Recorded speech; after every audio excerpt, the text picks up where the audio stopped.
So today I'm going to go over a couple examples of how I personally trade with the flow, and this is going to be applicable for 2023 and beyond, just because if you have been trading now, at least for a couple years, you know that flow in 2020 and 2021 was a bit different, at least trading with it was a bit different back in those years, especially when there was excess liquidity in the market, etc. So as traders, we need to pivot our strategies when the market changes up, kind of like it did in 2022 and afterwards, like we are seeing right now in 2023. And what I have here are a couple examples. The first one is the VIX. This was a couple weeks ago. You can see I filtered, I'm in the historical flow tab, by the way, here on Cheddar Flow. I filtered for October 2nd to October 13th. So a couple weeks ago, we saw a ton of VIX calls. Now, this is very unusual, the sheer amount that we saw within this about 2-week time period. And the more you're familiar and the more that you watch the tape, which is basically all these orders that you see here on Cheddar Flow, the more that you watch it, the more experience you're going to have with understanding what's rare to see. And of course, the Twitter account is a great way to check some of those unusual prints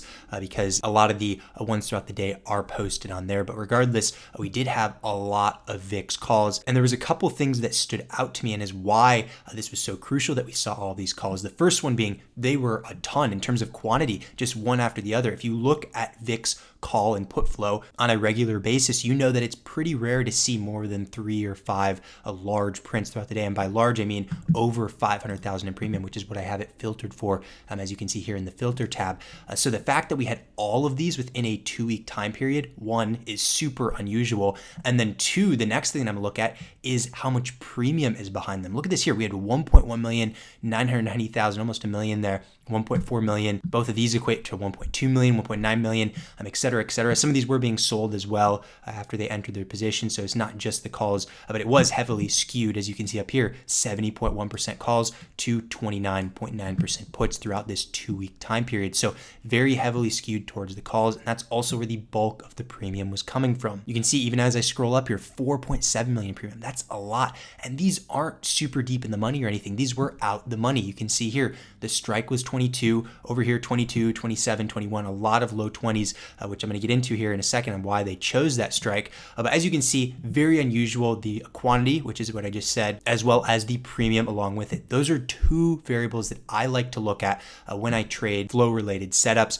So you can see all of these here, especially by the end of that week, we had 5 million in premium, 6.3 million in premium, all for those low 20 strikes. So we've now identified a lot of prints that are super unusual, especially the fact that there was this sheer amount of them. And a lot of these too were within the next 3 to 4 weeks in terms of their expiration. You can see here, November expiration, December, and January. And that was pretty constant throughout all of these. You can see November, December, etc. So all of these were relatively close in expiration. They had a ton of premium behind them, and there was a large quantity. That is a textbook setup in terms of flow. But one caveat with that, and I want you guys to take this with you beyond this video, you never want to take a position just based off flow alone. It is a variable and a tool to help assist you, whether it be scan for potential setups or even give a confirmation bias or see what a whale is doing to potentially enter in what they did. It is not the end all be all. Just because we saw over here a 6.3 million call print for the 20 strike doesn't mean that I have to add that as well. What it does mean though is I want to look at this a bit further. And what I like to do personally, because I'm more technical based, I like to go to a chart. So what I have here is the chart of the VIX. Now, yes, it is a bit more difficult to use technical analysis on the VIX. However, there are key levels that have been respected throughout time on the VIX, as well as key trend lines. It's not the same as an individual ticker or even an index like the S&P 500 or NASDAQ, but it can still be chartable to a degree. So basically what I'm looking at here is where were these prints hitting? If we go back in time and actually look over here at the date, which is over here on the left of the historical flow tab, we look at the date, a lot of these were 10/13. If you scroll back, also a lot of these were between roughly October 10th to that October 13th time period. So if we go back over here on the chart and go to this time period, you can see that between October 10th was over here and October 13th was over here on this day. And this is an hourly chart. So really, to get a visual of it, if I go over here to this rectangle tool and we go right over here, you can see this is where the bulk of these orders were being added. Now, of course, we had other ones in previous days, a little bit earlier on, that were up here in the 19s. However, the bulk of these orders were between roughly 15 mid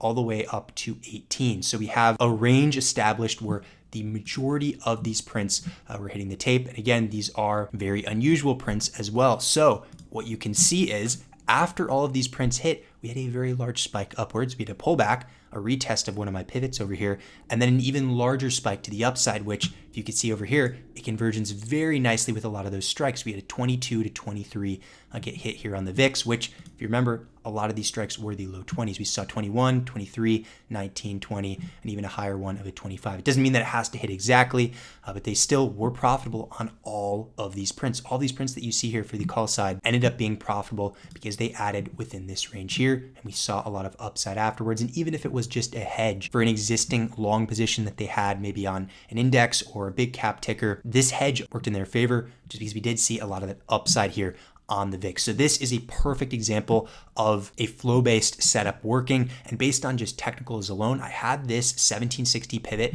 as well as this yellow trend line, which you can see over here. Again, it is the VIX, but you can see that we went back. If you go back all the way to around 2018, this was a key upwards trend line that got broken to the downside as of this year, as of May of 2023. So this had been respected for numerous years as an upward trend line, and then it was broken to the downside over here. And in order to warrant more upside, at least in the short term, if I go back to this chart, you can see we'd have to break back above this yellow trend line. So the fact that we were below here, you could have a potential entry of whether it be VIX calls or maybe even SPY puts, because these are inversely correlated. You can see this break to the upside as confirmation of more downside on the S&P 500. That's another way to use it. It's not just like you have to add VIX calls in this case, because that's not as liquid as, for example, the S&P 500 if you were taking put contracts on that. But once we did break above, you can see that as confirmation. As long as we stay above and we're able to hold above, we did have that more upside. So flow can be a great tool for looking at a chart, looking for consistencies in the data like we saw here.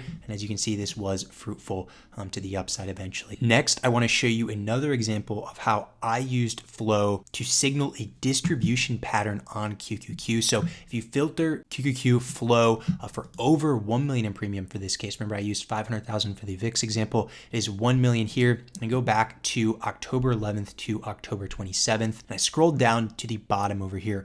What I'm looking at is one, majority put flow. You can see just between this time range, 77.6% puts to 22.4% calls. However, if you dig a little bit deeper, which is always crucial to get some more context, you can see some of these calls, like for example over here, 1.1 million in premium, this was only a shorter term trade setup. This was only for the November 3rd expiration versus a lot of these puts being the November OPEX, January OPEX, even March OPEX over here. So instantly I can tell that there's more of a multi-week bearish bias compared to maybe a couple day bullish bias for this trader over here, which this trader could just be an intraday trader. They don't necessarily have to take 0-day expiration. They may not want to worry about theta. They could maybe even hold this overnight, but we know generally if you're going out only about 2 weeks in expiration, you probably are not going to hold very long in terms of that position. So that's the first thing that I notice, which means there is a potential swing setup here. And then the second thing that I notice is there's a lot of premium on some of these orders, just like the VIX when we saw 3 million over here,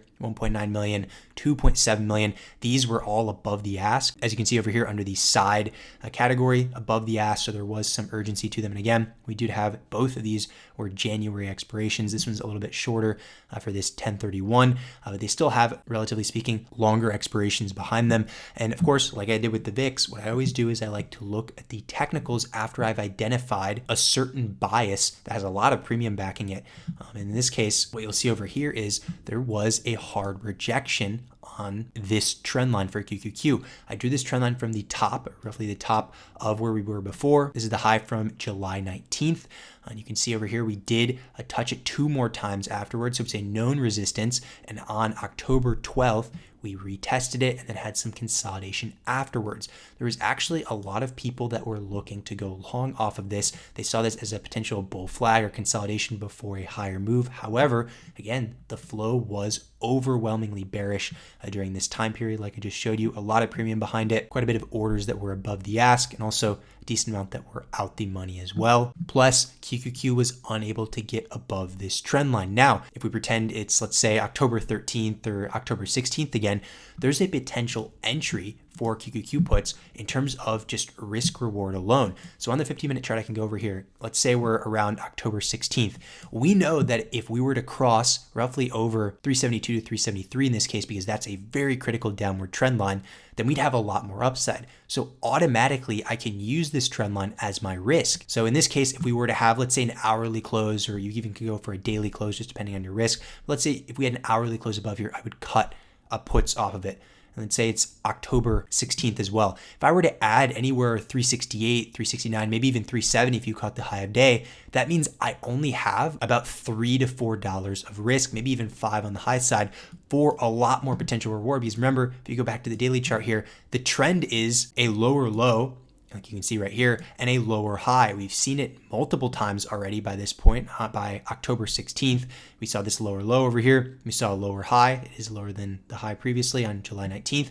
And then over here, we also had a wick below, a lower low, and over here would be a lower high as well. So if the trend continues, which using trend to your benefit as a trader is a great thing, then we know there's a good probability that we could retest the lower end again, which is exactly what happened in this case. So again, going back without even looking at what happened afterwards, we can apply our risk based on this blue trend line in this case for about, like I said, $3 to $4 of risk on the QQQ, all the way down to around 350, 351 as being that potential reward, which is like an $8 or $9 move. So that is a good risk reward setup. And again, this also was a trade that was backed by flow because we saw overwhelmingly bearish bias on all these, even this like 340 put, as you can see here, quite a bit out the money. But this one ended up being very profitable, assuming that they did hold a 1.2 million premium behind that. So we saw a lot of these during that distribution phase that we had over here. And there was a nice follow through afterwards. And it did respect that first tier of the channel very nicely. And then we saw that fake breakdown. And then as of recently, just a huge upwards move.